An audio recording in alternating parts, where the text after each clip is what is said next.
tous. Donc après cette intervention de Madame Parisot sur le numérique, sur son importance pour la compétitivité de notre économie, je vais vous présenter mes panélistes, mes intervenants pour cette table ronde dont le sujet est l'innovation numérique, levier de croissance et de redressement. Alors tout de suite, justement, Madame Gergana Passi qui vient de nous rejoindre. Madame Gergana Passi qui est Digital Champion donc, de Bulgarie. Qui est ancienne ministre des Affaires européennes et des Affaires étrangères de Bulgarie entre 2001 et 2009 et qui donc nous donnera en tant que grand témoin de cette table ronde un éclairage sur ce que finalement en Bulgarie et de Bulgarie, la façon dont on voit à travers les différents thèmes qu'on va aborder les solutions pour développer le numérique et la compétitivité du numérique. À ma droite, Madame Pascale Luciani-Boyer, maire adjointe de Saint-Maur-les-Fossés, qui est également président de la commission économie numérique de l'AMIF, enfin c'est carrément la commission numérique de l'AMIF, qui est l'association des maires d'Île-de-France, et qui est candidate à l'élection législative partielle dans la première circonscription. Donc elle est en campagne actuellement, elle nous a fait le plaisir d'interrompre sa campagne pour nous rejoindre et venir nous parler de numérique dans le Val-de-Marne, la première circonscription du Val-de-Marne, élections qui se dérouleront les 9 et 16 décembre 2012. Monsieur Thibaut Kleiner, à ma droite, complètement à ma droite, en bout de table, qui est membre du cabinet de Nelly Kroes, vice-présidente de la Commission européenne en charge de la stratégie numérique. Bonjour Monsieur Kleiner, merci d'être parmi nous. À ma gauche, Stéphane Roussel, président directeur général de SFR. À ses côtés, Monsieur Gérald Carsanti, président directeur général de Hewlett-Packard France.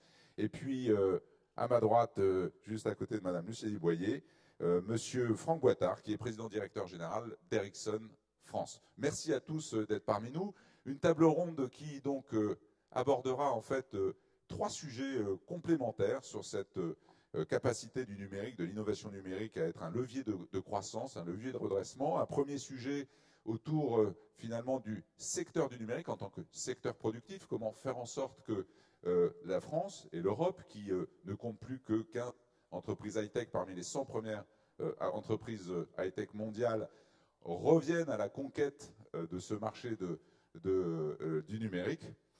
Un deuxième sujet autour de l'utilisation de la diffusion du numérique d'un tissu économique. On sait à quel point l'investissement par les entreprises dans les technologies numériques est porteur de croissance du PIB, de leur productivité, de leur compétitivité. Pourtant, on remarque là encore en France et en Europe dans son ensemble peut-être un retard dans cet usage. Que faut-il faire pour dynamiser cette diffusion des technologies? Et enfin, un troisième sujet autour finalement de l'avenir et des futures innovations de rupture, nouvelles interfaces industrie-services qui vont permettre de répondre aux nouveaux enjeux, aux nouveaux défis sociétaux, environnementaux, notamment on parlera d'Internet des objets, de machine to machine, à travers cette troisième partie. Alors, on va tout de suite démarrer avec notre premier sujet, comment faire en sorte que l'industrie des technologies en France et en Europe soit beaucoup plus performante, soit plus innovante. Et je vais tout de suite demander à Monsieur Stéphane Roussel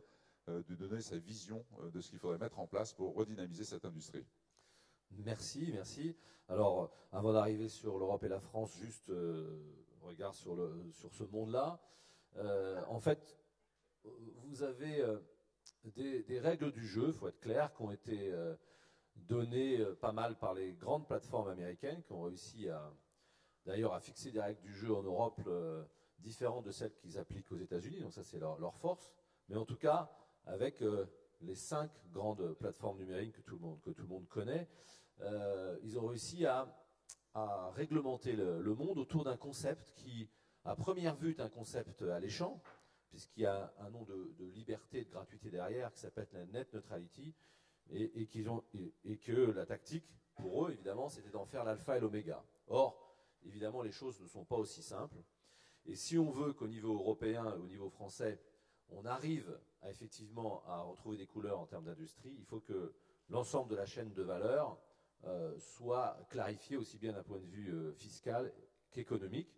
Et que, je prends l'exemple des telcos que je connais bien, télécommunications, qu'en fait, ceux qui fournissent, comme on dit, les tuyaux, puissent effectivement réussir à monétiser en amont auprès de ces grosses plateformes et en aval pour les clients qui le veulent, de monétiser leur plus-value. Donc, pour donner un exemple simple, et ça commence à bouger, il serait quand même normal de réussir à faire payer des plateformes quand elles utilisent de manière très, très importante les tuyaux. Hein. Donc, pour des opérateurs telco, on commence à le faire avec eBay qui commence à comprendre que s'il veut une continuité de service importante, il faut payer pour l'avoir. Il y a certains d'autres grands du contenu, Dailymotion par exemple, pour se différencier de Google, qui commence à payer. On voit qu'on commence, je vais essayer d'être optimiste, à passer vers une autre ère. Donc pour répondre à votre question, il y a déjà une régulation à avoir. Deuxième image, au niveau européen, comme c'est pas vraiment régulé, on a, je prends que l'exemple de la téléphonie mobile, là aux États-Unis, il y en a 4, 5, dont 2 très puissants en termes de réseau. Vous en avez 81 en Europe. Et alors en France, quand on est quand même les champions du monde, alors qu'on avait déjà des prix bas et on avait déjà des nécessités d'investissement importants, on en a rajouté un quatrième, c'est-à-dire qu'on était dans le sens inverse de l'histoire mondiale et européenne.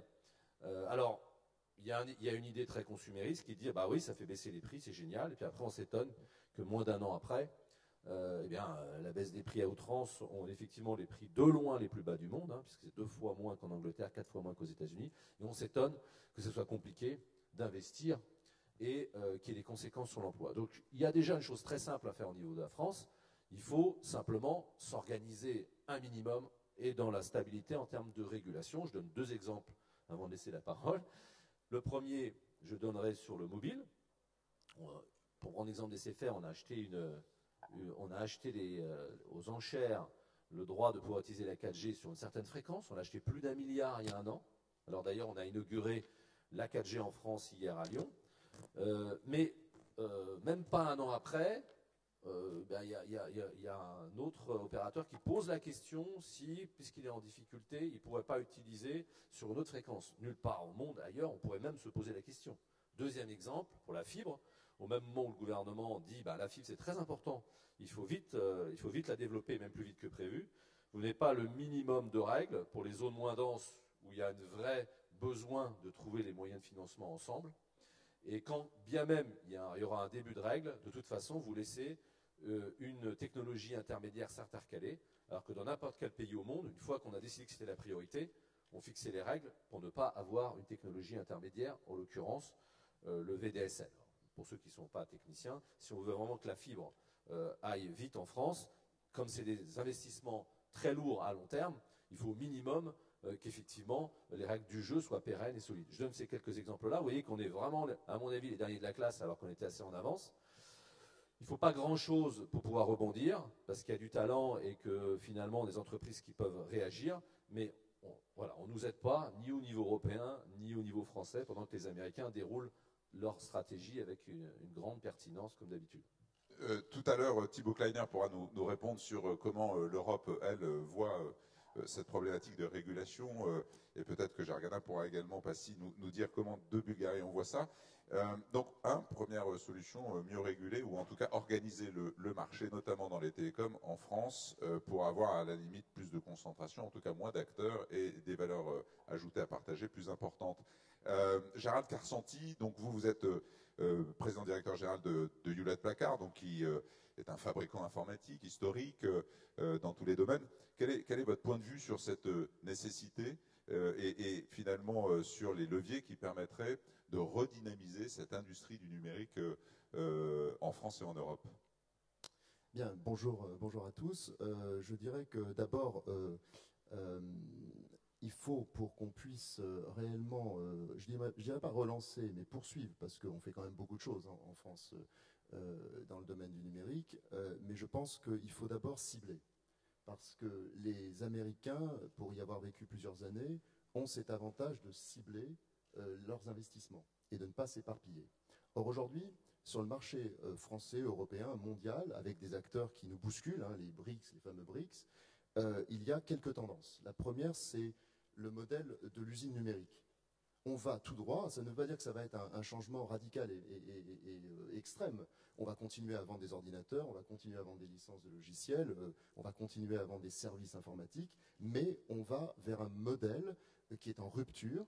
où on va finalement vendre l'informatique et utiliser l'informatique à la demande comme on utilise l'électricité. Or, quand on est à la maison et qu'on connecte ces appareils électriques, on ne se pose pas la question de savoir, derrière la prise électrique, s'il y a une usine, s'il y a une centrale nucléaire ou une centrale électrique qui fournit cette énergie. Eh bien, demain, on va proposer des catalogues de services à nos clients, quelle que soit leur taille, et leur délivrer finalement des tranches de data center, de centres de traitement informatique, avec de la puissance, du stockage et des services. Un très bon exemple, c'est avec mon voisin, Monsieur Roussel, on a un partenariat sur la partie usine numérique, également avec Bull et la Caisse des dépôts. Et je crois que Numergis, pour le citer, c'est exactement ce type de mouvement. Et ça va arriver. Donc, il y a les grands acteurs, HP en fait partie, il y a les acteurs poussés par le gouvernement, c'est une bonne initiative, et puis il y a des acteurs locaux, il y a des petites entreprises dans les régions qui sont en train de construire leur usine numérique aussi pour adresser le tissu des PME-PMI. Il faut les aider parce que ce sont de lourds investissements. Mon deuxième commentaire, c'est que dans cette problématique numérique qui se pose, il faut distinguer quels vont être les vrais enjeux. Le cloud, dont tout le monde parle, a eu un mérite, c'est que l'informatique est venue sur le bureau des directions générales. Il y a quelques années, les directions générales, elles ne se préoccupaient pas beaucoup d'informatique. Maintenant, elles le font parce qu'elles ont compris deux choses. C'est que grâce au cloud, l'informatique va leur permettre de gagner en compétitivité tout en descendant leurs coûts. Mais d'abord, gagner en compétitivité. Se posent dès lors deux ou trois challenges. Le premier, c'est si on met la donnée, l'information, les objets dans des nuages, comment on gère les données? Il y a une véritable explosion des données. Je pense qu'on aura l'occasion d'y revenir tout à l'heure.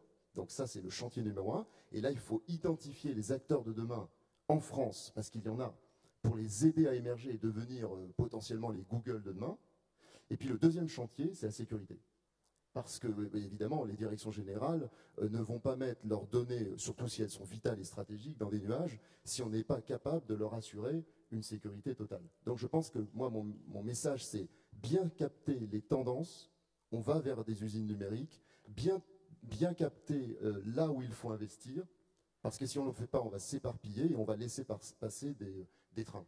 Donc qu'on mette en place des politiques, que ce soit d'ailleurs les organisations professionnelles ou les pouvoirs publics, pour soutenir l'effort de recherche, de développement, d'innovation dans certains secteurs plutôt que d'autres, notamment le secteur des usines numériques, du cloud computing, confiance et sécurité numérique, où en plus on a, je crois, pas mal d'atouts en France en termes de technologie et de savoir-faire.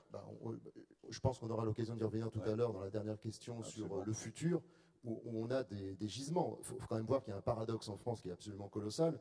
On a probablement les meilleures écoles d'ingénieurs et les meilleures universités scientifiques. Et nos chercheurs, ils partent, je suis bien passé pour vous le dire, parce qu'on a des jeunes chercheurs qui sortent de Normal, de Polytechnique ou de l'université française et qui partent à Palo Alto, ce qui est très bien. Dans nos laboratoires HP, c'est mieux qu'ailleurs, mais ce serait encore mieux si je prends mon costume bon citoyen, qu'il reste en France pour traduire des recherches en innovation en France avec des créations d'emplois et une dynamique de croissance. C'est un peu ça notre objectif. Donc essayer de mieux stimuler cette innovation qui sort des écoles d'ingénieurs. Peut-être que là aussi, d'ailleurs, il serait bon de faire évoluer même nos écoles et leur culture pour finalement stimuler davantage la création d'entreprises dans ces écoles. Je crois que d'ailleurs notre ministre de l'enseignement supérieur parlait de remettre l'entreprise à l'intérieur des universités, enfin de la mettre, pas de la remettre puisqu'elle n'a jamais été. C'est peut-être une des pistes vraiment à creuser aussi pour que ce secteur se développe. Monsieur Boitard, vous êtes donc président directeur général d'Ericsson France, équipementier dans les télécommunications. Quelle est votre vision, puisque vous êtes un groupe également, vous avez passé beaucoup de temps en Suède dans vos fonctions. Quelle est votre vision de la France et de ce secteur des technologies que vous finalement fournissez? Vous êtes un fournisseur de cette industrie par rapport à d'autres pays en Europe et par rapport à la vision européenne dans sa globalité. C'est une question bien large, mais ce que je pourrais vous dire sur ce sujet, c'est je pense qu'on doit favoriser l'accès à haut débit pour tous, de façon à permettre à tous de participer à cette économie numérique, à innover et à créer de la richesse. Ça peut être à la fois de l'accès au débit fixe ou mobile. Nous, on préconise plutôt le mobile parce qu'on trouve que c'est moins coûteux, plus rapide et plus efficace en termes d'exécution, et ça colle aux besoins de notre société. Ça, c'est un premier point. Le deuxième point, et je reçois M. Roussel sur ce point-là, c'est la régulation. On doit avoir une régulation qui probablement devient plus holistique et moins consumériste. On doit regarder la chaîne de valeur dans son ensemble et pas uniquement le bénéfice de l'abonné final. Que sera le bénéfice de l'abonné final quand on aura détruit des centaines de milliers d'emplois? Est-ce que ce sera vraiment un bénéfice? Donc on doit avoir une régulation qui regarde plus la chaîne de valeur dans son ensemble, comme le font d'ailleurs les Américains. Ça, c'est mon deuxième point. Mon troisième point, c'est bien évidemment de favoriser l'innovation et la prise de risque. La Suède, par exemple, est un petit pays, il y a 9 millions d'habitants. Ils ont un nombre de brevets supérieur à ce que nous, on dépose en France. Mais ils ont l'infrastructure, ils ont la logique d'innovation, ils ont la notion de prise de risque. En France, vous prenez un risque, vous êtes en banqueroute, on vous classe négatif à la Banque de France. En Suède ou aux États-Unis, vous repartez à zéro, mais vous repartez, pas avec une charge. Donc il faut favoriser l'innovation et favoriser la prise de risque. La notion d'innovation, c'est à tout le monde, et d'investissement, c'est à tout le monde de le prendre. On ne peut pas compter à la fois toujours sur le gouvernement. Donc c'est à nous tous de prendre nos initiatives et de mettre notre pierre à l'édifice. Par exemple, Ericsson, en France, on participe au pôle de compétitivité du gouvernement, par exemple celui de Sofia Antipolis SCS, sur lequel on permet à des PME de venir tester les applications mobiles qu'elles ont développées, à les individus de tester leurs propres applications pour voir comment ils vont se comporter sur des réseaux LTE, 4e génération, 3e génération. D'accord, donc un premier point sur les infrastructures, donc investir sur les infrastructures pour finalement, mais c'est comme sur le cloud, apporter des ressources qui vont permettre dans un deuxième temps de développer l'innovation, puisqu'il faudra bien s'appuyer sur des infrastructures, et que c'est vrai que le cloud est également un moyen pour les jeunes startups, les entreprises qui sont en phase d'innovation, d'accéder à des ressources qui leur sont indispensables à bas coût finalement, en fonction de leurs besoins. Deuxièmement, stimuler l'innovation, c'est ce que vous disiez, et puis la régulation aussi, donc quand même, et ce qui va m'amener tout de suite à interroger Thibaut Kleiner, puisque quand on parle de régulation, on parle beaucoup d'Union européenne. Alors l'Union européenne a un agenda digital également. Comment vous voyez-vous de l'Europe d'abord ce problème de développement du secteur productif en numérique en Europe, et comment vous voyez les leviers qui permettraient de redynamiser, de restructurer, de refaire repartir ce secteur? Merci pour votre question, mais avant tout ça, je voudrais quand même dire que le moment aujourd'hui est assez grave parce que le gouvernement syrien vient de fermer l'Internet en Syrie.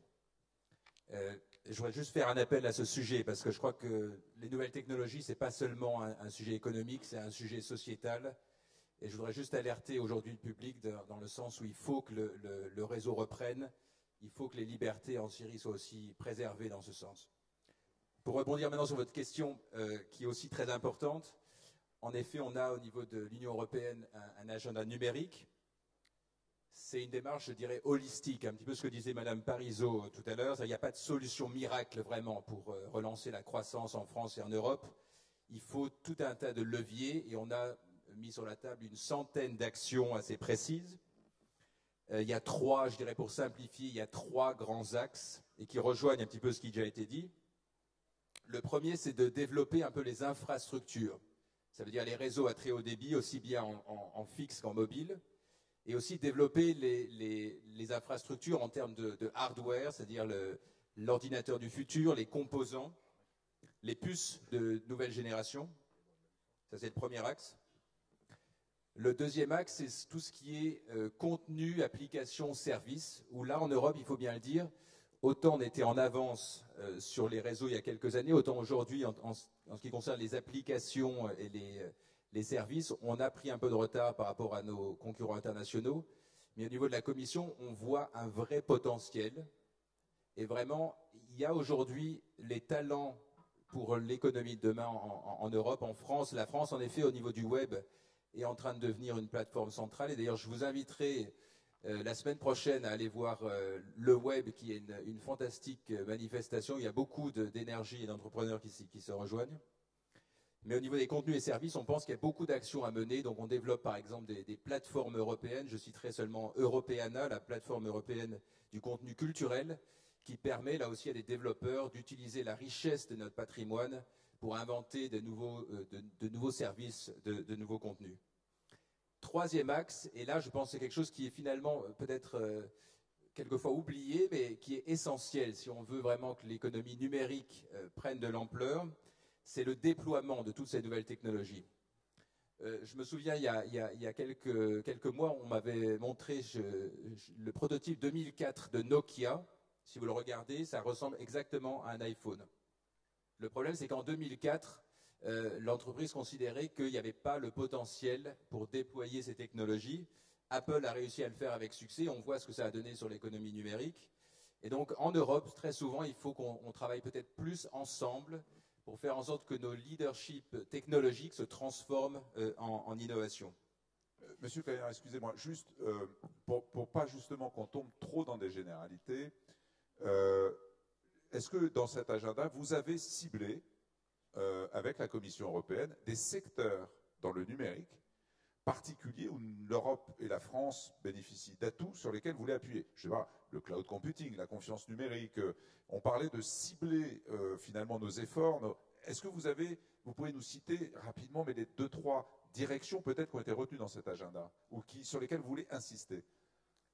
Je dirais que le cloud computing, c'est vraiment quelque chose auquel on croit beaucoup. Aussi parce que Ericsson, il faut quand même le dire, est aujourd'hui le leader mondial. Et on a encore des pépites en Europe au niveau technologique. On a aussi, entre Alcatel, Nokia, Siemens, des entreprises qui, là, pour le cloud et pour aussi le deuxième axe, c'est l'Internet des objets, donnent vraiment des atouts très importants. Donc, nous, notre objectif, c'est de décliner ça dans, par exemple, la ville du futur, avec l'Internet des objets, où on peut avoir... On reparlera à la fin c'est le troisième thème de cette table ronde. Voilà, donc, qui combiné au cloud et au niveau du contenu, l'open data et le big data sont des axes qu'on compte privilégier dans les 6 prochains mois. Merci beaucoup Thibaut Kleiner. Alors, je vais tout de suite demander à Pascal Luciani-Boyer, du point de vue de l'élu, spécialisé dans le numérique, notamment territorial, l'aménagement du territoire aussi par le numérique. Vous êtes très sensibilisé à ces enjeux également industriels, d'être compétitif sur ce secteur. Pour vous, quels sont les 2-3 leviers sur lesquels on devrait déjà travailler pour essayer d'améliorer les conditions d'émergence et de développement de ce secteur numérique en France? Alors, je vais me permettre, avant de répondre à votre interrogation, de revenir sur 2-3 propos que j'ai entendus. Le premier qui était que les investissements sont très lourds pour arriver à ce très haut débit. Nous en sommes tous conscients, mais je ne crois pas que la concurrence, et là je ne serai pas devant des chefs d'entreprise en train de dire le contraire, je ne crois pas que la concurrence soit néfaste à l'innovation, parce que vous avez évoqué tout à l'heure que ce 4e opérateur pouvait apporter une contrainte. Je crois bien au contraire qu'il repose le sujet là où il doit être, c'est-à-dire peut-être sur la notion de service, ce qui m'amène à la deuxième partie de mon propos. Tout ce qu'on vient d'évoquer depuis tout à l'heure, on parle beaucoup, j'étais là depuis ce matin, on parle beaucoup de cloud computing, on parle donc beaucoup de choses virtuelles et de données. Donc côté territorial, on va parler nous beaucoup d'open data et du côté industriel, on parle beaucoup de cloud computing. Mais tout ça fonctionne uniquement si nous avons les tuyaux et le système qui nous permet de véhiculer ces informations. Donc oui, l'aménagement numérique du territoire est le préalable à tout ce qu'on va se dire et tout ce qu'on se dit aujourd'hui, parce que ce sont bien dans les territoires que se font la relève économique de demain qui est attendue par le numérique. Alors, qu'est-ce qu'il lui faudrait à cette relève économique par le numérique sur nos territoires pour qu'elle arrive à cette dynamique que nous souhaitons tous? Ça a été rappelé tout à l'heure, nous n'avons peut-être pas réussi à avancer aussi vite que les États-Unis ou aussi vite que quelques concurrents internationaux sur ces sujets. Et c'est bien dommage, encore faut-il qu'on puisse en faire le constat et essayer de le rattraper. Alors il y a, de mon point de vue, une raison qui est fondamentale, c'est que nous avons une difficulté réglementaire. En France, on a ça de tout particulièrement sympathique, c'est qu'on met des cadres, des normes, une réglementation avant même qu'arrivent les sujets. Donc en fait, contrairement à ce que font nos amis anglo-saxons, nous prévoyons tout ce qui va pouvoir arriver avant qu'il n'arrive, comme ça on est sûr qu'il ne se passera rien. Alors c'est vrai que c'est antagoniste parce que l'innovation, c'est justement qu'il arrive quelque chose. Donc ça, c'est une difficulté et nous l'avons sur nos territoires parce que quelque chose de très très évident, c'est que lorsque vous avez une collectivité territoriale, un département, une région, une ville qui souhaite accompagner des services nouveaux, elle est confrontée à une difficulté liée aux appels d'offres, au marché public, très complexe que de faire évoluer ces réglementations parce que devant nous, nous avons des sujets qui sont émergents et que les règles précédentes ne s'appliquent pas à cette innovation qui émerge. Et là, on est aussi sur les difficultés des marchés européens. Donc ça, c'est une difficulté que nous avons au niveau territorial pour accompagner ces dynamiques économiques. Et puis, il y en a une que je voudrais aborder avec vous, qui est une proposition, parce que nous savons tous qu'il y a dans la perspective à venir des enjeux qui sont majeurs, mais elle repose sur quoi au final? Elle repose sur les hommes et les femmes qui vont utiliser ces services, qui vont évoluer, comme le citoyen de demain dont on a l'habitude de parler. Ils vont évoluer avec tous ces services, ces produits que vous, industriels, vous développez pour nous, pour eux. Ça signifie que les territoires qui ont, eux, comme richesse, les hommes et les femmes qui la composent, et que vous, industriels, qui êtes à la pointe de ces innovations, de ces services à proposer, avec des partenaires universitaires aussi qui font un travail considérable pour vous accompagner. Je crois qu'il est urgent et qu'il est temps de constituer des systèmes de gouvernance. Alors, est-ce qu'elles doivent être au niveau de l'État? Est-ce qu'elles doivent être territoriales? Je ne sais pas. En tout cas, il est nécessaire de rassembler ces acteurs sur la dynamique économique liée au numérique parce que nous avons ensemble les clés du succès de cette révolution numérique qui est devant nous. Donc voilà, moi, le sujet que je voulais aborder et que c'est un appel également que l'on fait, qui a été proposé dans le cadre de l'AMF à Madame la Ministre, qui est de réunir ces acteurs qui sont les collectivités territoriales, qui sont les industriels, qui sont les universitaires, avec l'État pour envisager une dynamique économique à partir du territoire. Donc vous me disiez tout à l'heure, Pascal, que c'était à la fois finalement rationnel, simplifier ce qui existe, puisqu'on a beaucoup d'agences, d'associations, on va dire, un écosystème assez riche pour cette gouvernance. Donc c'est en même temps le simplifier et essayer d'avoir plus finalement de composantes industrielles, universitaires, de la société civile, des territoires autour de cette nouvelle gouvernance pour essayer de prendre en compte les positions, les attentes, les besoins de chacun dans ce qui sera finalement proposé et les cadres qui seront mis en place. Deuxième sujet dont vous avez beaucoup parlé tout à l'heure, c'était également ces marchés publics. C'est vrai que pour développer l'innovation, les startups, etc., il faut pouvoir accéder à ces marchés publics. On sait qu'aux États-Unis ou dans d'autres régions du monde, des réglementations permettent plus facilement de réserver 20%, 30%, 40% de la demande publique des marchés publics à ces entreprises.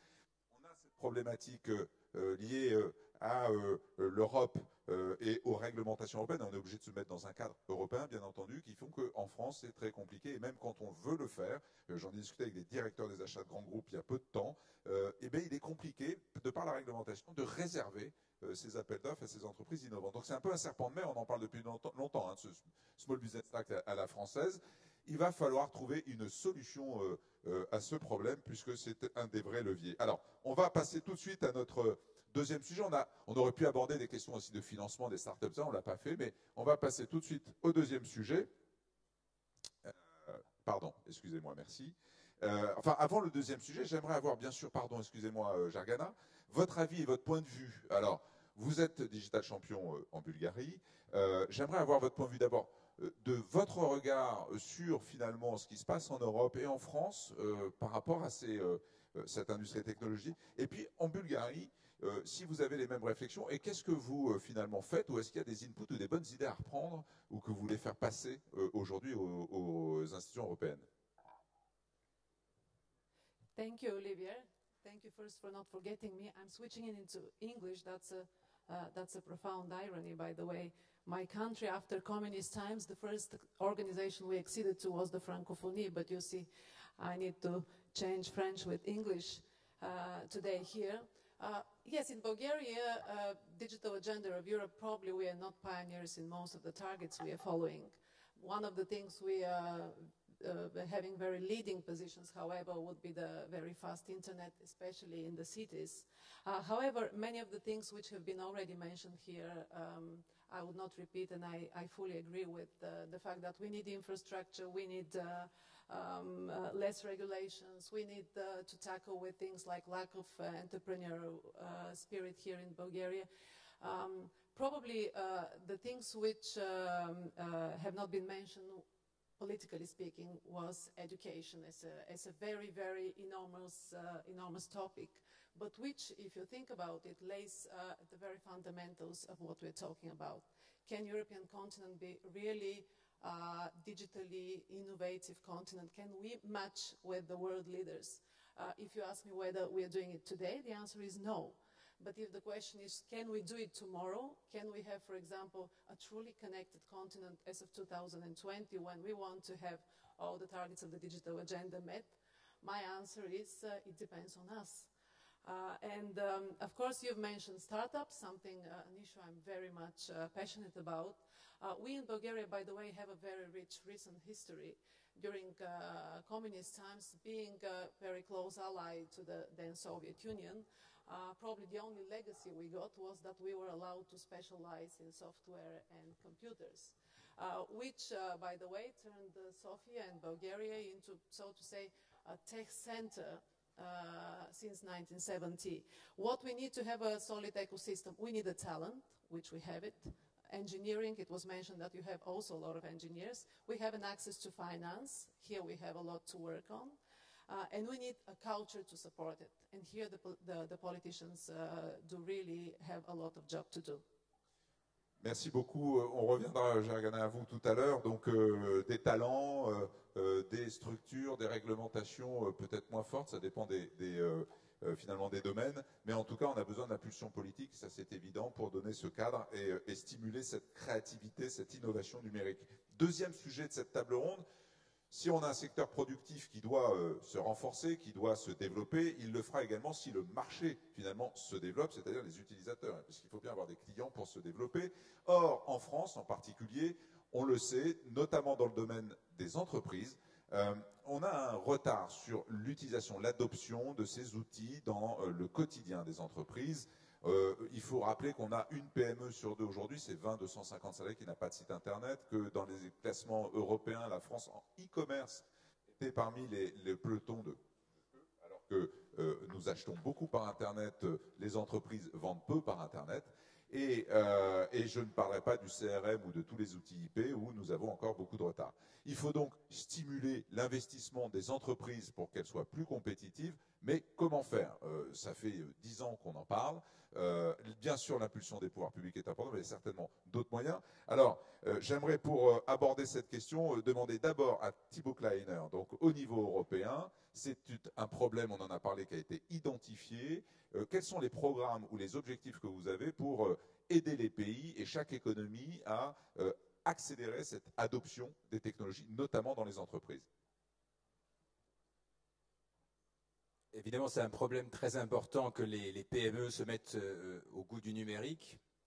Encore une fois, ça suppose aussi que le numérique apparaisse comme quelque chose qui permet de bénéficier du marché intérieur. Donc, l'enjeu, c'est en ce moment de faire en sorte qu'on ait un vrai marché européen et pas que les marchés nationaux soient segmentés. C'est une vraie question parce que ça fait, je crois qu'on a fêté l'anniversaire, le 20e anniversaire du marché intérieur, qui est un programme pour enlever les barrières entre les pays.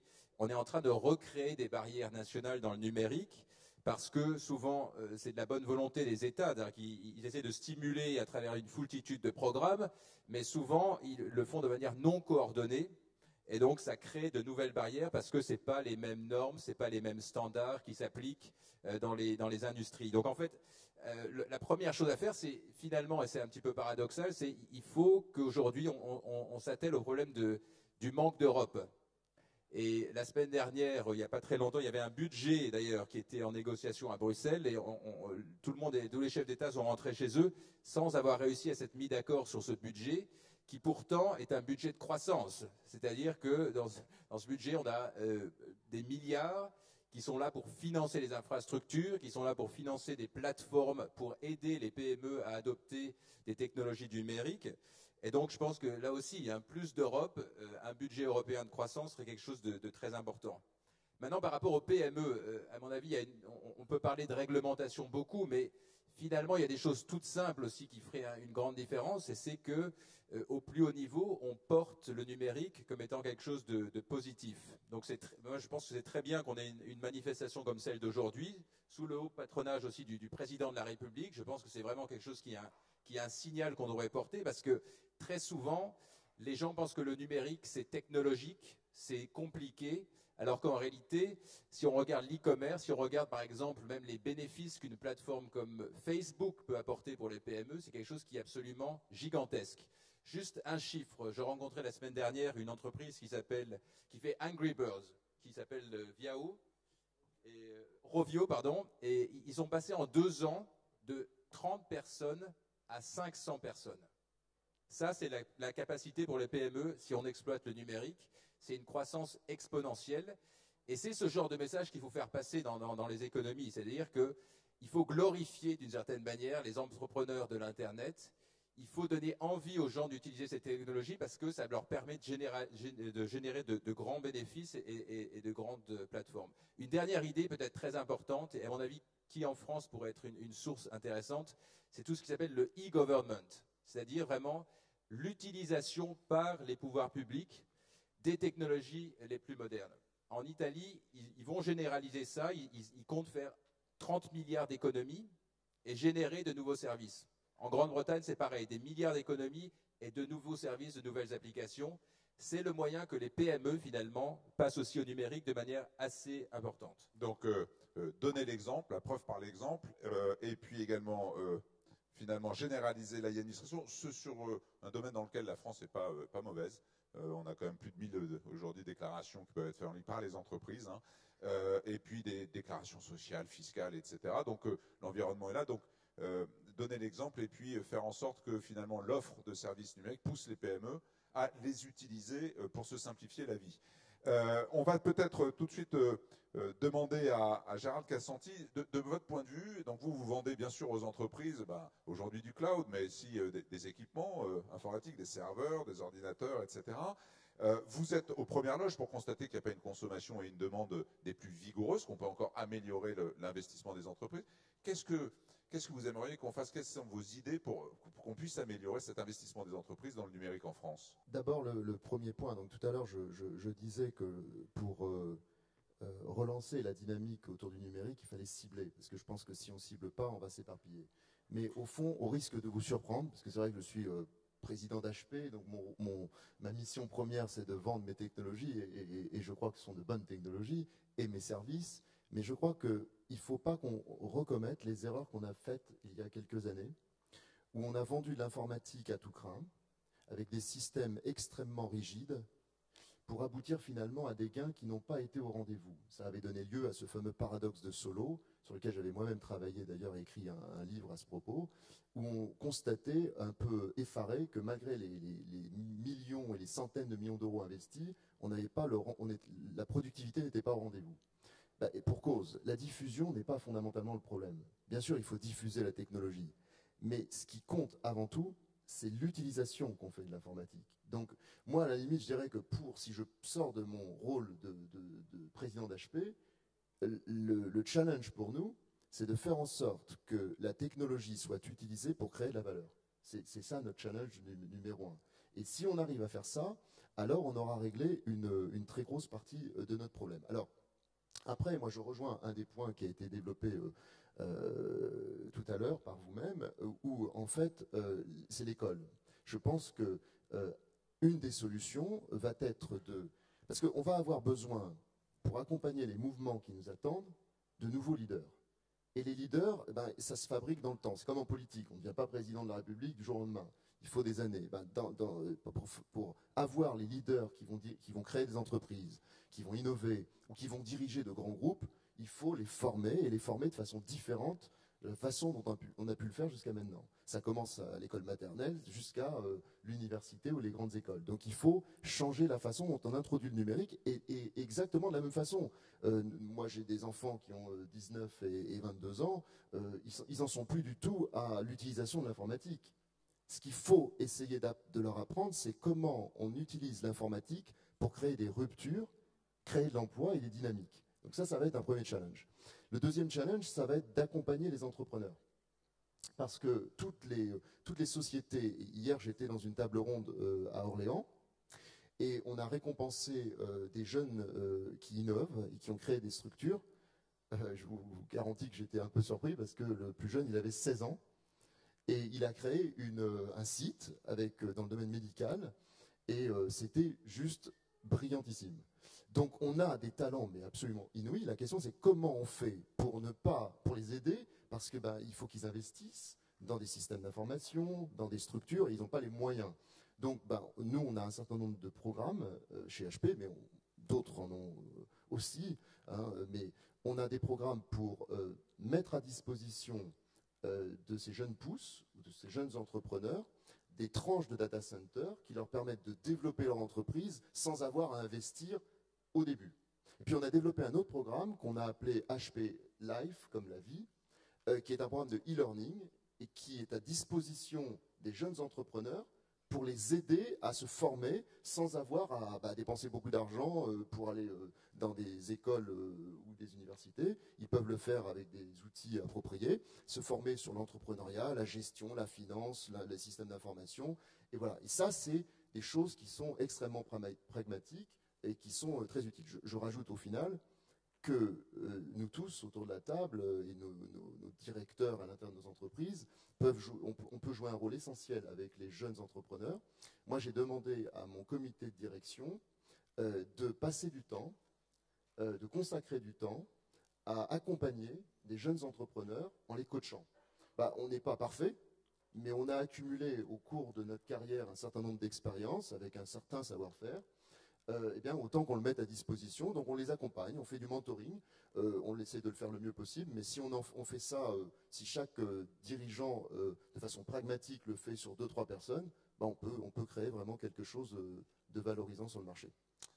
Merci beaucoup. Alors, c'était 3 points. On a bien, pour les PME existantes, donner du sens aux solutions que vous vendez, numériques, comment ça crée de la valeur pour une PME qui existe dans son quotidien, et sortir peut-être des discours de vente ou commerciaux trop traditionnels qu'on a utilisés. C'était un peu passer du marketing de l'offre au marketing de la demande, finalement, pour l'industrie high-tech. Il y a encore des progrès à faire. Visiblement, les entrepreneurs n'ont pas tout compris au niveau des valeurs qu'ils pouvaient tirer, de la valeur ajoutée qu'ils pouvaient tirer de cette. Deuxième point, l'éducation. Donc, essayer de mieux intégrer le numérique dans tous les programmes d'éducation. Et troisième point, pour les entrepreneurs créateurs, aujourd'hui, développer, c'est mettre en place des programmes, du coaching pour les accompagner, leur mettre à disposition finalement ces technologies qui vont leur permettre de créer leur propre activité, de se développer plus facilement. Juste un point, pour le premier point, juste en une phrase. Moi, ma récompense, finalement, en tant que patron d'HP, c'est pas quand je vends des serveurs, du stockage ou du réseau à un client. Bien sûr, je suis content. Mais si je lui vends ces technologies et que derrière, il n'en fait pas grand-chose, c'est un succès, mais un succès très limité. Par contre, si demain, il peut témoigner dans une table ronde comme celle-ci, qu'il a utilisé mes technologies pour s'ouvrir de nouveaux marchés à l'étranger, pour lancer de nouveaux produits, pour créer de la valeur, ça c'est une vraie récompense par contre. Donc peut-être que l'industrie high-tech a un peu trop péché par une démarche mercantiliste au départ, ou just mercantiliste, et qu'elle doit aujourd'hui essayer de donner du sens à ces solutions en accompagnant dans la réorganisation, puisque le paradoxe de Solo constatait en effet qu'il fallait qu'il y ait réorganisation des modes de production et de gestion d'entreprise pour que finalement les technologies aient leur impact sur la productivité, mais aussi qu'il y ait un effet diffusant qui ait lieu, c'est-à-dire que le taux de pénétration soit au moins de 50% dans les entreprises. Mais c'était vrai que c'était un vrai paradoxe. Monsieur Boitard, Ericsson, de ce point de vue-là, pour développer, donc vous êtes très en amont sur la chaîne, vous ne vendez pas forcément directement aux entreprises, aux PME traditionnelles. Donc votre vue, avec le recul que vous avez sur qu'est-ce que vos clients, à qui vous vendez des infrastructures qui vont vendre aux PME, devraient faire pour stimuler plus d'investissement de la part de ces PME dans le numérique? Alors, bon, je pense que déjà, il est important qu'il faut reconnaître qu'il faudra des investissements. Ça, c'est évident, au moins au niveau de l'infrastructure. Pour qu'il y ait ces investissements, il faut bien sûr qu'il y ait un environnement qui permette aux opérateurs de télécommunications de pouvoir construire un business case autour. Et encore une fois, la régulation doit être là en place pour que ce business case puisse être créé et viable. Ça, c'est une première chose. Mais je pense que c'est aussi important que, d'un point de vue société, on ait une communication assez large sur les bénéfices. Et si je me concentre là-dessus, il est montré par une enquête d'Arthur D. Little de 2011 que 10% de pénétration en plus de l'Internet haut débit fixe ou mobile, c'est 1% de GDP mondialement dans le pays concerné. Que 1000 connexions au haut débit fixe ou mobile rajoutées, c'est 80 emplois directs ou indirects de créer. Il faut rappeler ces chiffres régulièrement en termes de communication. On a aussi, nous, démontré que mondialement, multiplié par 2 le débit apporté aux consommateurs, en fixe ou en mobile, c'est 0,3 points de GDP en plus. 0,3 points de GDP, c'est 167 milliards de dollars dans l'ensemble des pays de l'OCDE. Un autre bénéfice de ces investissements dans les infrastructures, et dont on doit communiquer, c'est la réduction de l'empreinte carbone. C'est un avantage pour la société, c'est un bénéfice pour notre société. Aujourd'hui, les technologies de l'information consomment ou créent 2% de l'empreinte carbone. On peut passer des heures à la réduire. Le problème, c'est comment peut-elle être utilisée pour réduire les 98% qui restent. Les transports sont un exemple, mais on peut en trouver énormément d'autres. Et le dernier point, le dernier bénéfice de l'avantage de ces investissements dans l'infrastructure seront autour du changement de business model qu'on va créer dans beaucoup d'industries, ou de la capacité que ces technologies vont apporter pour réduire les coûts de production, qui vont, eux, améliorer la compétitivité et améliorer l'innovation de nos propres entreprises. D'accord, donc mettre beaucoup plus en avant finalement dans toutes les communications le marketing déployé par les industriels, les bénéfices que vont apporter ces technologies, tant à l'entreprise qu'à son environnement finalement et à l'environnement global de consommation. Et là je rejoins monsieur d'HP qui est de dire, pour nous également, on n'a pas une vision mercantile de ce qu'on est en train de faire, on a une vision sociétale. On veut transformer la sociétale et l'emmener vers autre chose. Donc si c'est faire des investissements pour les investissements et qui n'ont pas de bénéfice pour la société, il y a peu d'intérêt. Donc c'est important de voir l'objectif final et de le communiquer. Merci beaucoup. Stéphane Roussel, du point de vue d'SFR, donc opérateur télécom, qui va dans des métiers maintenant de plus en plus proches de l'informatique avec le cloud computing, qu'est-ce qu'il faut faire pour que les entreprises, alors vous avez SFR Business Team, vous qui adressez les entreprises, finalement investissent davantage dans ces technologies? Alors, en parlant d'investissement, c'est vrai que la balle est un peu dans notre camp, puisque 92% des investissements du secteur numérique est fait par les opérateurs télécoms. Bon, pourquoi? Parce que c'est bien par là qu'on va régler à peu près les 3/4 de ce qu'on vient de dire. C'est-à-dire que si on fournit du très haut débit le plus vite possible à l'ensemble des acteurs, qu'ils soient d'ailleurs des grosses entreprises, des PME ou des particuliers, tout le reste va venir de lui-même. Donc le défi français, c'est de favoriser l'accessibilité de ce très haut débit à tous. Et je reviens sur quelque chose, parce que ça nécessite une stratégie territoriale. Sur le sujet de la concurrence, évidemment que je suis pour la concurrence, mais il faut être pragmatique, c'est-à-dire que vous avez, surtout avec la topologie de la France, en termes de stratégie territoriale, où il y a beaucoup de centres citadins, mais il y a beaucoup de zones beaucoup moins denses. Ce n'est pas l'Allemagne, hein, c'est pas la même chose. Alors, clairement, sur les zones très denses, évidemment que la concurrence est la bienvenue, évidemment, puisque là, il y a un modèle, il y a des clients, et c'est facile à déployer. Mais sur les zones moins denses ou les zones peu denses, il est évident, et vous l'avez dit madame, je suis d'accord avec vous, qu'il faut un système de gouvernance. C'est-à-dire qu'il faut un système où on mêle les collectivités locales et les opérateurs pour pouvoir donner cette chance du numérique à tout le monde, même les PME qui seraient en Corrèze ou en Ardèche. Parce que si on ne le fait pas, eh bien, si on reste dans une logique purement économique, évidemment qu'on va fournir la 4G, qu'on va fournir le très haut débit avec la fibre dans les zones denses. Donc, il y a bien cet investissement qu'il faut à la fois laisser vivre dans le modèle économique de la concurrence au maximum, et là où ce n'est pas rentable, évidemment, l'accompagner de manière intelligente avec tous les acteurs. On a cette responsabilité-là. Bon, l'illustration de ce que je viens de dire, c'est encore une fois avec la 4G. C'est-à-dire que quand vous arrivez avec la 4G, c'est de passer de noir et blanc à la couleur, que ce soit une entreprise ou un particulier. C'est incroyable. C'est-à-dire que vous avez l'instantanéité de la lecture, mais vous avez, pour les entreprises, et c'est très important, vous avez aussi une instantanéité dans le transfert des données. Et là, on voit que la circulation économique est grandement facilitée. Et puis, on a parlé du cloud. C'est pour ça qu'on a été les premiers à lancer le cloud à la française avec cette société Numergy. Vous avez à la fois cette rapidité de stockage, mais aussi la réassurance, parce qu'il y a le problème de la sécurité, que ça se passe en France.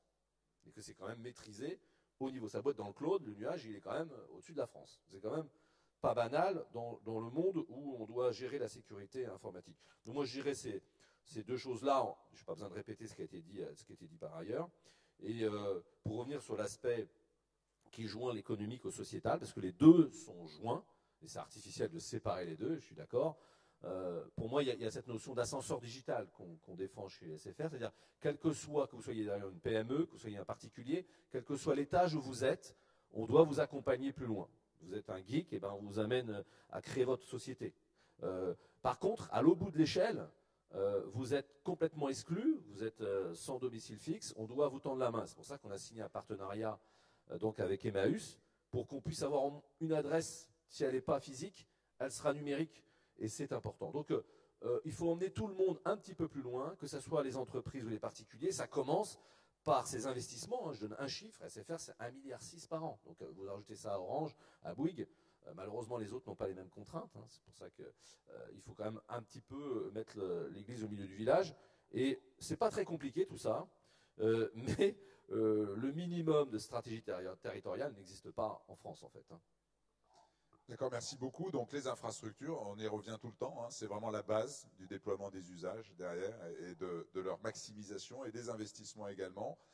Et puis également des solutions souples, flexibles, le cloud permettant de le faire, mais surtout sécurisées. C'est vrai qu'on a, dans tous les sondages ou enquêtes qui sont réalisés auprès des patrons de PME, quand même des retours assez inquiets sur la sécurité, la confiance numérique, le stockage de ces données, la protection de la vie privée ou des données sensibles et stratégiques des entreprises. Et donc, le cloud, si c'est une formidable innovation pour les entreprises, doit également rassurer donc infrastructure et rassurer les patrons de PME. Alors, la vision de l'élu local sur cette problématique est en contact quotidien avec les entreprises également et les entrepreneurs, alors sur ces différents points de vue qui ont été exprimés. Oui, alors d'abord je me réjouis d'entendre que les industriels autour de cette table ont un intérêt sociétal partagé, et j'avais envie de l'exprimer ainsi parce qu'il y a un passage, une révolution qui est celle de passer de la valeur ajoutée peut-être à la valeur partagée avec un bénéfice sociétal, et je crois qu'on était tous d'accord dessus et je voulais le traduire comme ça si vous m'y autorisez. Je voulais rebondir également sur l'inéquité des territoires et sur l'aspect rural que vous avez évoqué. Et nous avons ici des hauts représentants du Gévaudan, alors ils se reconnaîtront.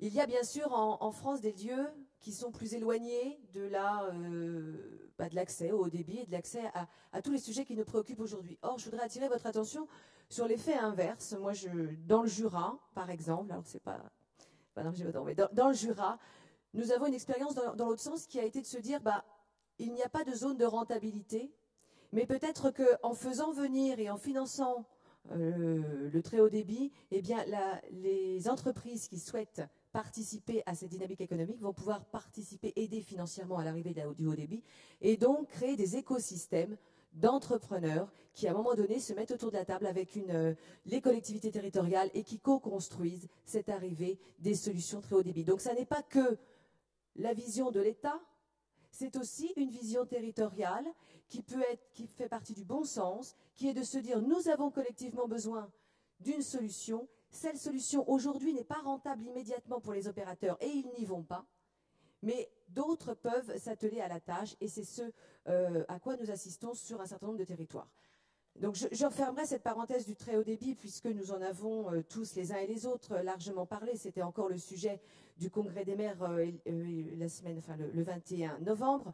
En revanche, je voudrais aller sur le sujet également évoqué de l'éducation.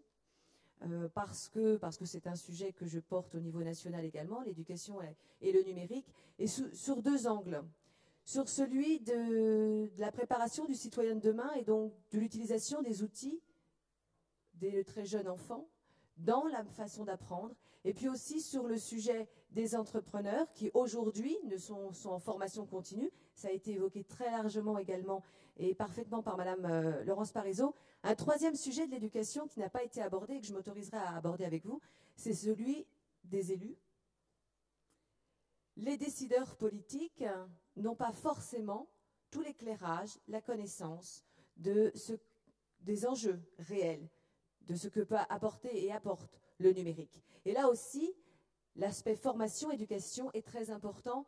Je rappellerai juste que dans notre Parlement français, nous avons très peu de parlementaires qui sont éclairés, instruits du sujet. Ça se compte sur les doigts de mes deux mains, c'est-à-dire en gros, grosso modo une dizaine de parlementaires. C'est assez peu quand on voit l'ensemble des enjeux qui sont devant. Donc l'éducation pour tous ces publics, pour l'éducation au niveau initial, l'éducation en formation continue et l'éducation des décideurs politiques. Donc ça, ce sont des leviers de croissance pour l'économie numérique. Alors, je vais me rappuyer sur le côté territorial. Pourquoi ce sont également sur les territoires des leviers de croissance? On a abordé tout à l'heure la partie de l'open data.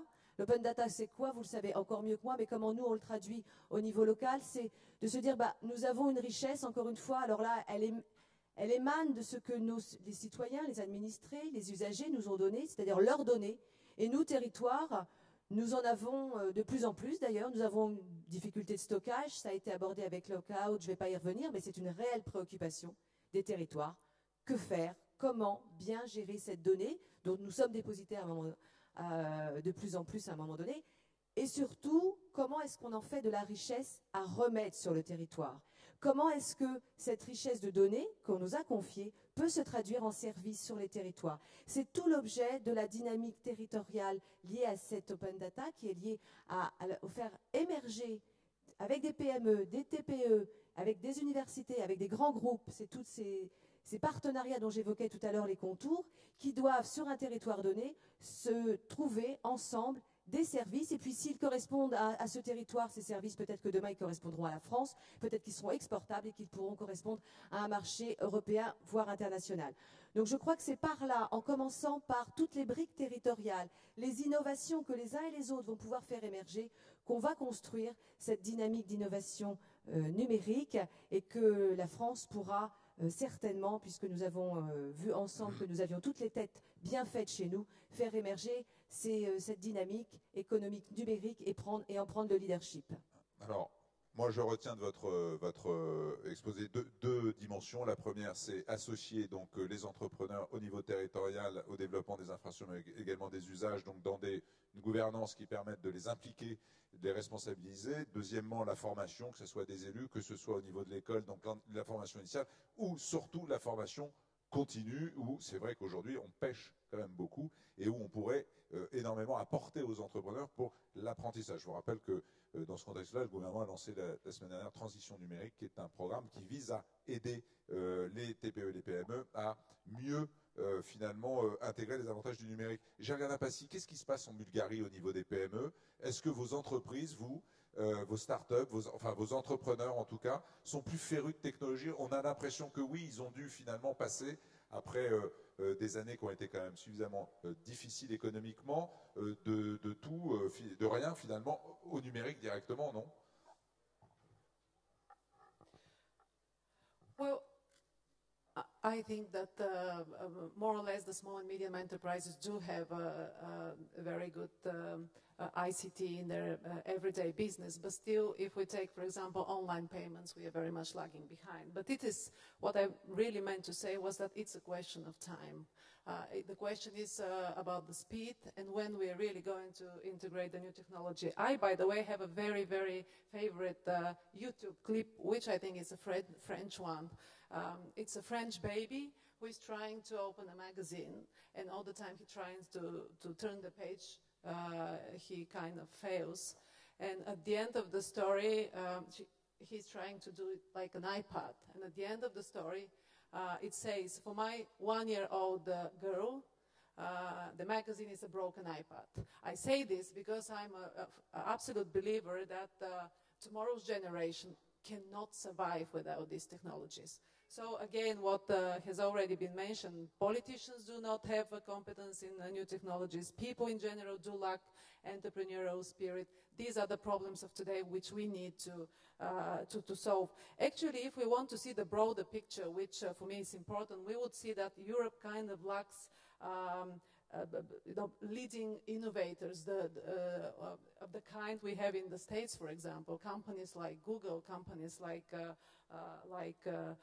Facebook, like Amazon, whatever. And what it lays behind this, it could be the work which we have in front of us, which is still unfinished. We definitely need a single digital market here in Europe. We definitely need to tackle with the fragmented IP here in Europe. We definitely need to tackle, it's been already many times mentioned, with the lack of entrepreneurial spirit. We are so much scared that we're going to fail. And that's a different way we need to educate our kids, our people in the schools, and so on and so forth. We definitely need to change our procurement system if we want to create this kind of very different, very innovative leading companies in internet, in software, and things like this. Of course, you have said so much about infrastructure. I fully agree. At first, we need the digital highways. And we need to make a sustainable business case for the operators which are going to invest here. Merci beaucoup, Gergana. Donc, encore une fois, les infrastructures, et ça fait longtemps qu'aux assises on en parle, mais enfin, je pense qu'on finira par y arriver si on trouve un modèle aussi de régulation économique qui convient à tout le monde. Pour finir cette table ronde, on a un peu de retard, désolé, mais on a démarré avec du retard, donc j'ai demandé à ce qu'on puisse obtenir de 10 minutes supplémentaires sur un sujet qui est fondamental, qui est extraordinaire et qui peut être vraiment créateur d'une forte croissance dans les années à venir. Je veux parler de l'Internet des objets, du machine-to-machine, en fait, de toutes ces nouvelles technologies ou innovations de rupture qui sont là. On est à la veille de ces innovations, les technologies sont là, elles ne sont plus trop chères, on peut y accéder, on peut les intégrer dans beaucoup de dispositifs industriels, de produits industriels, de composants. Et ces technologies, finalement, vont permettre, et ces nouvelles interfaces industrie-service vont permettre de répondre aux nouveaux défis sociétaux et environnementaux qui sont la e-santé, qui sont la ville intelligente, le bâtiment intelligent, pour répondre aux problématiques de gestion d'énergie, répondre aux problématiques d'autonomie des personnes âgées, répondre aux problématiques de sécurité dans tous les domaines. Donc, comment faire pour ne pas rater cette nouvelle révolution? Comment faire pour que l'industrie française et européenne fabrique aujourd'hui des leaders, des champions du monde qui vont permettre, dans les 15 prochaines années, finalement, de reconquérir les parts de marché perdues et en tout cas d'être en leader sur ces nouveaux marchés qui sont en train d'émerger partout. Il n'y a pas qu'en France, en Europe ou aux États-Unis, c'est sur tous les continents. Alors, puisque ces révolutions et ces ruptures sont partout. Pour cette troisième partie, j'ai demandé à Franck Boitard d'Ericsson, excusez-moi, de démarrer parce qu'ils ont un regard très intéressant, ils ont beaucoup travaillé sur la question et donc déjà il va nous donner un panorama qui est assez enthousiasmant d'ailleurs du potentiel de ces marchés. Oui, laissez-moi surtout vous donner un petit peu les trois axes de vision qui structurent actuellement nos stratégies par rapport à cet environnement qui est l'Internet des objets. La première chose, c'est l'innovation, l'innovation, l'innovation. On l'a dit, je le répète. On investit, nous, tous les ans, 15% de notre chiffre d'affaires en R&D, c'est-à-dire à peu près 3 milliards d'euros. On ne réduit pas cette logique-là. Même si ça a un impact sur notre résultat opérationnel, on ne réduit pas l'investissement en R&D. Premier axe de vision. Deuxième axe de vision, le monde devient mobile, tout mobile.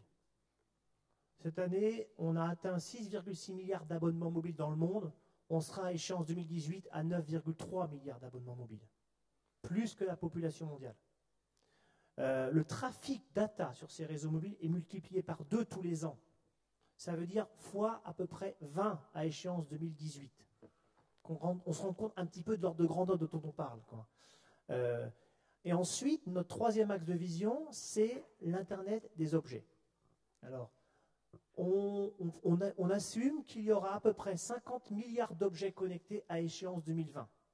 Objet connecté, c'est tout objet qui aura un intérêt et une possibilité d'être connecté au réseau le sera. Les coûts de connexion ont fortement baissé et on pourra créer des nouveaux business models, des nouveaux modes de fonctionnement avec ces objets connectés. Des choses qui sont complètement inimaginables aujourd'hui. Alors je vous prends des extrêmes. Hein. On a vu des moutons être connectés au réseau. On voit des poubelles se connecter au réseau. Imaginez si vous êtes collecteur de poubelles et vous savez à tout moment quelle est la quantité de déchets contenus dans chacune des poubelles. Vous n'allez pas faire la même rotation de ramasser les poubelles. Et vous allez réduire vos coûts de rotation. On peut imaginer plein de business models de cette nature-là. Donc 50 milliards d'objets connectés à échéance 2020. Ce qui est aussi à noter, c'est l'accélération de ce qui est en train de se passer. Il nous a fallu à peu près collectivement 100 ans pour connecter 500 millions de places dans le monde. C'est l'Internet fixe. Il nous a fallu à peu près 30 ans pour connecter 6 milliards d'abonnés mobiles. Il va nous falloir 10 ans pour connecter 50 milliards d'objets. Donc la vitesse ne va pas ralentir, elle va accélérer. Et ça, c'est un domaine sur lequel il faut qu'on soit absolument pertinent en termes d'innovation et d'investissement. Ce qui est en face de nous est beaucoup plus élevé que ce qu'on vient de rencontrer. On est juste au début de cette révolution. Merci beaucoup, Franck. Des chiffres impressionnants, mais qui montrent que le potentiel est considérable. Alors, je me tourne vers Stéphane Roussel, SFR, parce que, évidemment, les opérateurs mobiles sont aux premières loges. Hein. On parle beaucoup de M2M déjà, et vous avez déjà beaucoup d'applications dans divers secteurs comme la santé ou le bâtiment intelligent, ou même la gestion de l'énergie. Mais pour finalement un opérateur télécom, on parlait de la nécessité pour vous de retrouver aussi la croissance, de réguler. Mais sur ces métiers de demain, ces services de demain, qu'est-ce que vous pouvez en attendre et qu'est-ce que vous pouvez apporter? C'est vrai que c'est un nouveau marché puisque vous parlez du nombre d'abonnés mobiles qui va évidemment croître énormément, mais il y a aussi les abonnés qui ne sont pas des hommes, comme vous dites presque, et qui sont de machine to machine, et c'est un marché énorme. Alors, les applications, sans aller jusqu'aux moutons ou aux poubelles pour l'instant, pour nous, elles sont simples. C'est à Mulhouse, par exemple, on fait quelque chose d'assez pratique sur les parkings. Vous savez qu'avant, on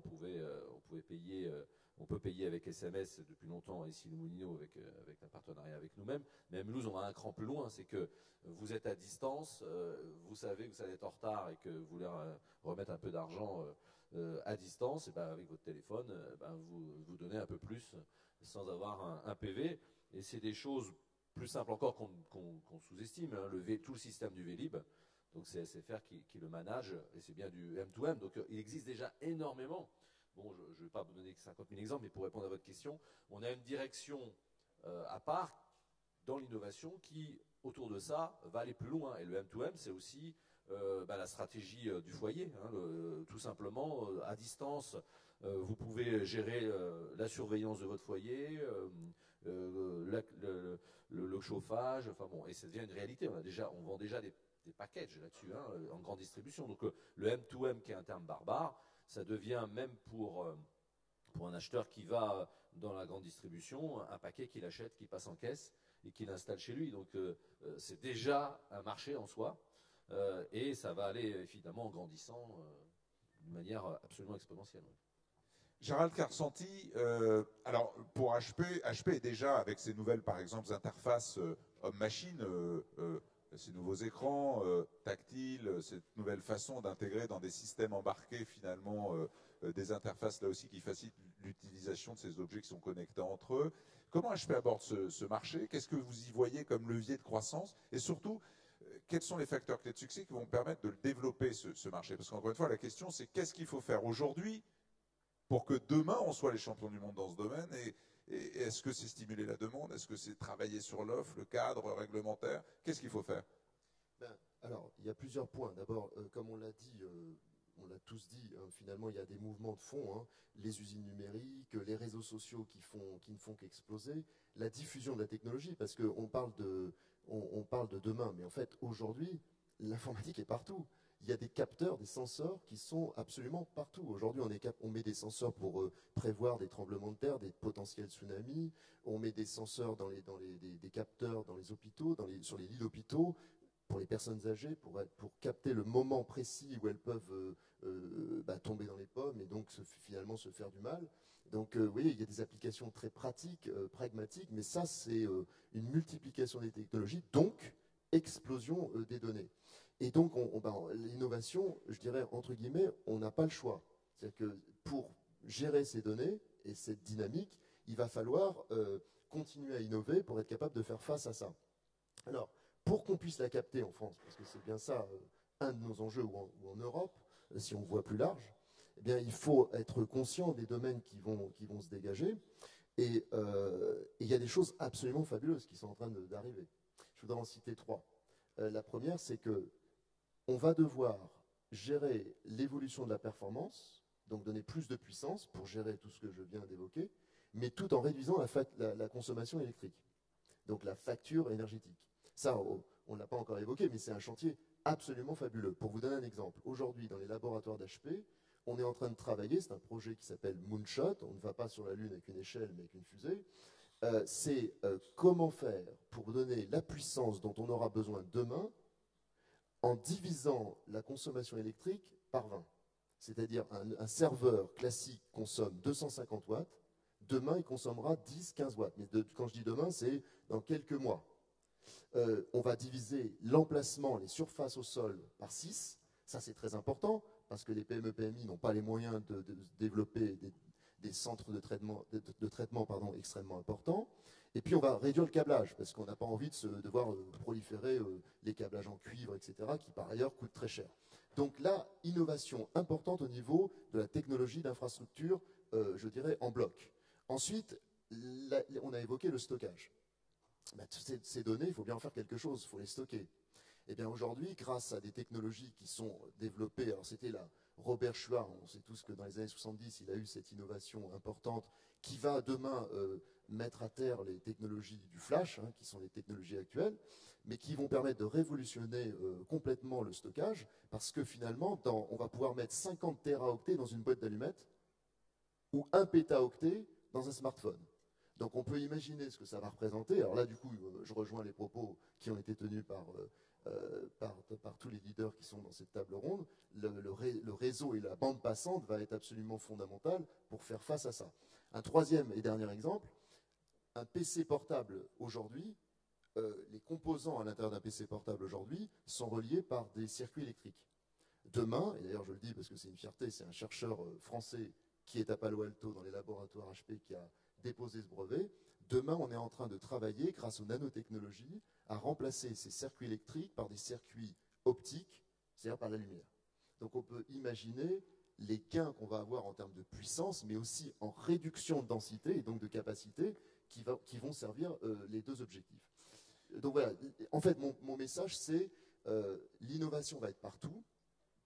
Il faudra bien capter les endroits où ça va innover pour accompagner les entrepreneurs qui vont s'y lancer. Parce qu'en fait, et je termine là-dessus, je pense que la façon d'aider les entrepreneurs qui vont émerger, c'est exactement Google et d'autres entreprises aux États-Unis, il faut leur dégager l'autoroute.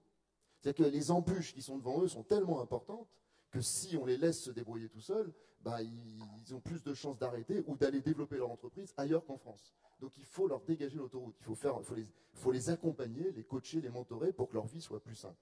Je voudrais juste terminer sur une proposition. Je rejoins votre proposition politique, parce que j'ai apprécié votre point, parce que je pense que ce n'est pas du tout une critique. Je ne dirais pas que je vous propose une formation pour les nuls, je n'oserais pas. Mais je dis, c'est un très bon point. C'est la première fois que j'entends un politique dire cela. Moi, je vous suis prêt, si ça vous intéresse, pour les parlementaires, si vous pouvez être mon relais, à vous mettre au point une formation gratuite pour les parlementaires, pour les familiariser avec le monde de l'IT et du numérique. Je ferai ça avec grand plaisir. Voilà, formidable. Donc, une formation en cours. Pour reprendre les 3 points importants, donc facteur clé de succès du point de vue d'HP, c'est favoriser le cadre technologique, l'innovation à travers la nano. Finalement, faire en sorte que ces composants soient de plus en plus petits pour s'intégrer à tous ces objets du quotidien. Deuxièmement, qui consomment beaucoup moins d'énergie, c'est le défi énergétique. Bien entendu, c'est important. Et troisièmement, innover là aussi la technologie, alors que ce soit optique ou autre, pour les rendre plus performantes et que c'est cette infrastructure de base, et on rejoint les problématiques d'infrastructure réseau aussi, puisqu'il faut que ça communique. Donc investir dans les réseaux, dans les infrastructures et dans la nano pour créer les conditions de développement de ce secteur. Mais ça ne suffira pas Ça ne suffira pas parce qu'il faut peut-être aussi un État stratège. Comment les territoires et l'État peuvent créer les conditions pour que ces innovations trouvent, Pascal, un marché concret et rapide. On a beaucoup parlé de e-santé, etc. Il y a des problématiques aussi légales, réglementaires, pour facturer de la e-santé. Qu'est-ce que vous pouvez faire? Alors, je crois que d'abord l'État, les territoires, les administrations doivent pouvoir montrer l'exemple. Et je parlerai davantage d'exemplarité avant de parler de cadre réglementaire. Vous avez évoqué tout à l'heure l'intérêt de cet Internet des objets. Joël de René parlait du Web 4, etc. Donc des sujets qui arrivent aujourd'hui à émergence, mais dont on avait anticipé les intérêts. Les intérêts sont doubles, ça a été évoqué, ils sont économiques et écologiques. Ils sont économiques parce que, naturellement, ils vont permettre de rationaliser un certain nombre de coûts. Et ils sont écologiques parce qu'ils permettent d'économiser de l'énergie, entre autres, et bien d'autres sujets. Et je crois qu'on sera tous d'accord pour se dire qu'aujourd'hui, l'État ou les territoires, les administrations sont pauvres, ou en tout cas, elles ne sont pas bien riches. Donc, il nous appartient d'essayer de trouver les sources et les modalités d'économie pour pouvoir réinvestir sur les sujets d'intérêt généraux tels que nous les avons dans nos compétences les uns et les autres.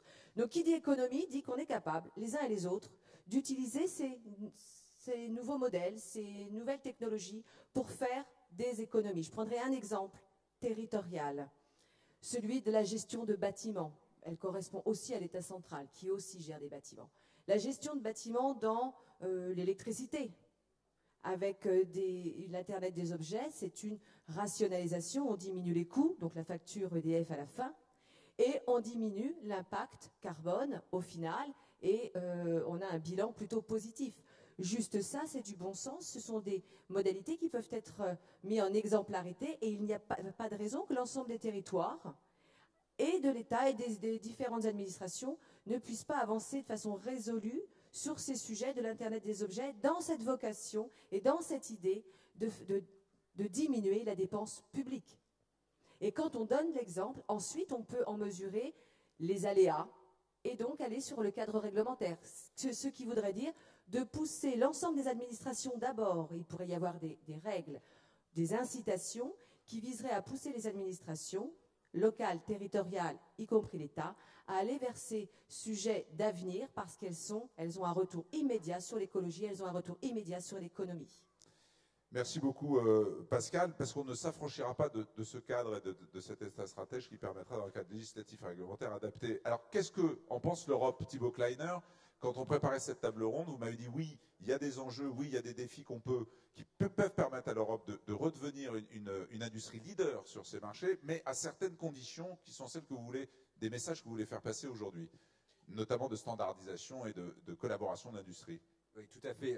En effet, je pense que autant aujourd'hui il y a une vraie question par rapport au leadership européen, autant l'Internet des objets, le cloud, ces nouvelles technologies permettent vraiment de reprendre la main en Europe. Et je crois que ça, c'est un message fort qu'on essaye de passer. On a récemment adopté une stratégie pour le cloud. On va dans les prochains mois aussi prendre des initiatives pour soutenir les entrepreneurs et l'Internet des objets. Ce que je voudrais dire, c'est qu'il faut stimuler aussi bien l'offre que la demande. Et aujourd'hui, c'est peut-être plus au niveau de la demande qu'on pense qu'il y a des efforts à faire. Parce qu'au niveau de l'offre, en effet, déjà, il y a des programmes de recherche européens qui sont assez importants. Des millions d'euros qui ont été mis depuis des dizaines d'années maintenant pour essayer de développer ces technologies. Le problème qu'on a, c'est qu'il faut des standards européens et pas des standards seulement nationaux. Donc, personnellement, je préférerais qu'on n'ait pas des clouds français, mais qu'on ait des clouds européens, voire mondiaux, grâce à des entreprises leaders européennes, et qu'on ait, pour tout ce qui est Internet des objets, par exemple, au niveau de la maison, les connectiques dans les maisons, dans les voitures connectées, dans les villes numériques, des standards qui ne soient pas seulement autour d'une entreprise ou d'une industrie nationale, mais des standards européens. Et on essaye justement au niveau de la Commission européenne de développer ceci pour qu'on ait vraiment le bénéfice du grand marché intérieur. Deuxièmement, au niveau de la demande, et c'est là vraiment où il y a un grand effort à faire parce qu'aujourd'hui, Le risque, c'est qu'on ait les technologies, mais que là encore, tout comme en 2004, on a loupé l'iPhone, on loupe l'Internet des objets au niveau européen et que des entreprises chinoises ou américaines les déploient plus vite que nous. Là, il y a un effort à faire. On pense que les pouvoirs publics ont un rôle à jouer. Au niveau des achats publics, par exemple, c'est notamment de montrer l'exemple, mais aussi de générer une vraie demande. Donc là aussi, au niveau du cloud, on a formé un partenariat européen avec des entreprises et des pouvoirs publics pour essayer d'encourager les achats publics à travers la e-santé, à travers le e-government qui utilise le cloud et aussi pour les villes numériques. Finalement aussi, il y a un vrai sujet par rapport au déploiement dans la société tout entière. Et là, ça suppose qu'il y ait une confiance véritablement dans ces nouvelles technologies, aussi bien en termes de protection des données qu'en termes de sécurité des réseaux. Et là aussi, la Commission européenne a pris des initiatives. On a lancé l'année dernière une réglementation sur la protection des données. En janvier, on va présenter une stratégie sur la sécurité cyber pour justement que là aussi les réseaux soient sécurisés et que ces nouvelles technologies puissent être déployées à grande échelle. Un point finalement, parce que je voudrais revenir sur ceci, je pense que si on veut que ça marche, il faudra aussi qu'on passe à une économie où il y a de la valeur ajoutée. Et donc, ce n'est pas suffisant, et je crois que ça a été dit, mais je voudrais vraiment insister, ce n'est pas suffisant d'avoir des tuyaux. Il faut qu'on ait des entrepreneurs qui aient des idées intéressantes et qui donnent envie au grand public de payer pour la qualité et pour le service. Et si on n'arrive pas à passer dans cette dimension de valeur ajoutée, où les consommateurs ne pensent pas que tout doit être gratuit, mais qu'au contraire, il y a des services nouveaux qui méritent d'être achetés à un prix plus important, on aura du mal à déployer de manière considérable ces services. Merci beaucoup Thibaut Kleiner. Avant de donner la parole à Jacques pour conclure cette table ronde, car on est très en retard et je voudrais que vous finalement la concluiez, juste dire qu'il y aura un autre aspect qu'il faudra que vous preniez en compte parce que c'est mes étudiants, moi, qui, hier, quand j'ai fait mon cours sur les Internet des objets, me l'ont révélé, c'est sur la santé et la sécurité. C'est que tous ces réseaux de capteurs, ces nouveaux objets connectés, ça les inquiète déjà et qu'ils aimeraient bien. Et je vous encourage, vous, industriels, à mettre des études en place tout de suite en amont, être sûr que notre sécurité ne sera pas remise en cause. Et puis la protection des données dont vous parliez, il m'en parlait aussi, la vie privée, la vie personnelle. Si tout est connecté, qu'on sait tout ce qu'on fait, comment être sûr que tout ça sera protégé? Gergana, le mot de la fin, s'il vous plaît, pour cette table ronde et autour de cette dernière notion d'objet, finalement, d'Internet du futur et d'objets connectés. Thank you, Olivier. I lost my translation. Sorry if I'm out of the conversation, but I want to tell you first that you did an excellent job leaving us all to talk and then keeping again the people in the room. I want to say just a few words about the internet. That is by far the most disruptive technology means of communication. If we want to keep our citizens competitive, we need to secure them to be connected. And I will use this last minute just to say one very Bulgarian initiative, but I believe it will sooner or later become a European policy. We want to turn all public spaces in Bulgaria into free Wi-Fi zones, believing that this way we are going to give people access of information 24 hours a day, 7 days a week. And so far, with the incumbent operator in Bulgaria, we succeeded to open 6,100 free Wi-Fi spots. I believe that if France supports us, then we are going to turn it into a European policy much sooner. Thank you very much. Thank you very much, Gergana. Merci à tous et merci à tous nos intervenants de leur présence. Bon après-midi.